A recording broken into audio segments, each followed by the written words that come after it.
Assalamualaikum, bertemu kembali dalam channel Cikgu. Hari ini Cikgu akan sambung video Cikgu yang lepas dengan tajuk batuan iaitu 2.21 dalam sukatan pelajaran. Okey, kalau kita tengok ya, batuan kita sentiasa jumpa setiap hari, sama ada semasa kita berjalan atau bersiar-siar. Terdapat pelbagai jenis batuan yang kita jumpa, ada yang berwarna-warni, berbagai bentuk. Jadi, batuan sebenarnya ialah kelompok partikel galian yang mempunyai kandungan yang berbeza-beza bergantung pada proses pembentukannya, sama ada dari segi primer dan juga sekunder. Okey, batuan boleh dikategorikan dalam 3 jenis ya, iaitu yang pertama ialah batuan igneous. Batuan igneous. Yang kedua ialah batuan enapan ya. Batuan enapan. Yang ketiga ialah batuan metamorfosis. Jadi, kita kategorikan batuan kepada 3 jenis. Okey, seterusnya cikgu akan perjelaskan satu persatu jenis batuan. Yang pertama ialah batuan igneous, yang mana batuan ini terbentuk melalui proses penyejukan dan pembekuan magma dan lava, sama ada dalam kerak bumi atau permukaan bumi. Ya. Okey, contoh igneous yang pertama ialah igneous rejahan. Igneous rejahan atau jala dalam. Igneous ini terbentuk akibat penyejukan dan pembekuan magma dalam kerak bumi. Ingat ya, terbentuk akibat penyejukan dan pembekuan magma dalam kerak bumi. Contoh batunya ialah gabbro, diorite dan juga granit.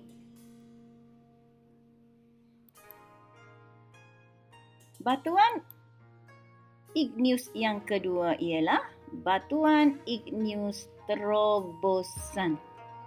Kalau yang tadi ialah igneous rejahan, ini pula ialah igneous strobosan. Apa beza antara dua igneous ini? Okey, igneous strobosan terbentuk akibat penyejukan dan pembekuan lava di permukaan bumi. Kalau igneous rejahan tadi ialah penyejukan dan pembekuan magma. Jadi, untuk terobosan ini ialah penyejukan dan pembekuan lava di permukaan bumi. Contoh batunya ialah pumice dan juga basalt. Okey, kita pergi ke jenis batu yang kedua, iaitu batuan enapan. Bila kita sebut enapan, terbayang ya di pemikiran kita, ia terbentuk disebabkan oleh pemendapan. Okey, jadi batu ini terbentuk secara berlapis-lapis dan berperingkat-peringkat.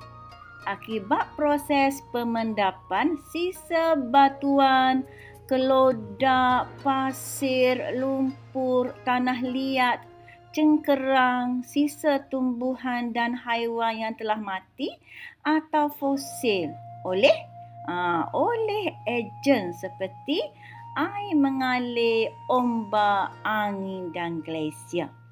Jadi, bahan-bahan ini akan menjadi mampat melalui proses pemadatan dan penyiminan.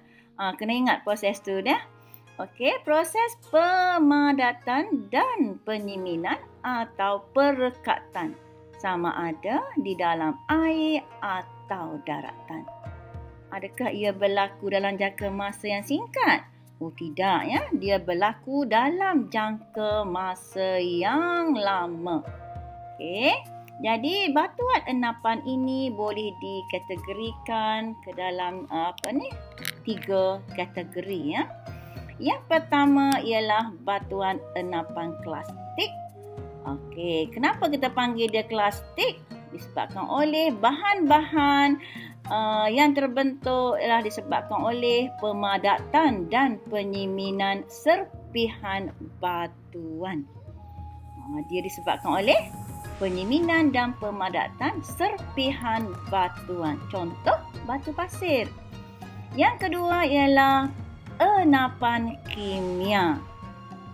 Enapan kimia iaitu hasil enapan bahan-bahan kimia atau mineral yang terlarut dalam air semasa luluh hawa kimia. Ya, contoh batuannya ialah gypsum. Yang ketiga ialah batuan enapan organik. Bila kita sebut organik, tentu saja bahan-bahannya ialah bahan organik. Contoh, sisa tumbuhan dan haiwan yang telah pun mati. Kita panggil dia batuan enapan organik. Contohnya ialah arang batu. Okey, seterusnya ialah batuan yang ketiga. Batuan yang menarik, yang cantik, yang keras ialah batuan metamorfosis. Batuan metamorfosis iaitu terbentuk apabila batuan igneus dan enapan mengalami tekanan dan suhu yang tinggi menyebabkan batuan asal berubah bentuk, warna dan komposisi mineral menjadi batuan yang baru. Jadi dia telah berubah ya, batuan metamorfosis ini, atau kita panggil dia batuan jelmaan. Okey, kenapa ia berubah? Disebabkan oleh himpitan dan tekanan yang tinggi ataupun dia tersentuh dengan lava atau magma yang sangat panas yang mempunyai suhu yang tinggi. Jadi batuannya akan berubah menjadi batuan yang baru. Kita ambil contoh. Shal akan berubah menjadi slate.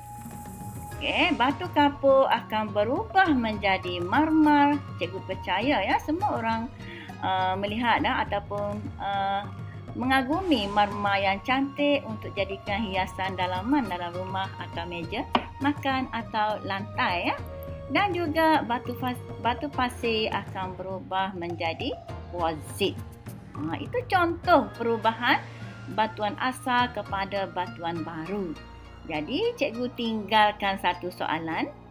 Batuan apakah asalnya bertukar menjadi berlian? Jumpa lagi dan jangan lupa subscribe, like dan share channel cikgu. Bye, comel-comel.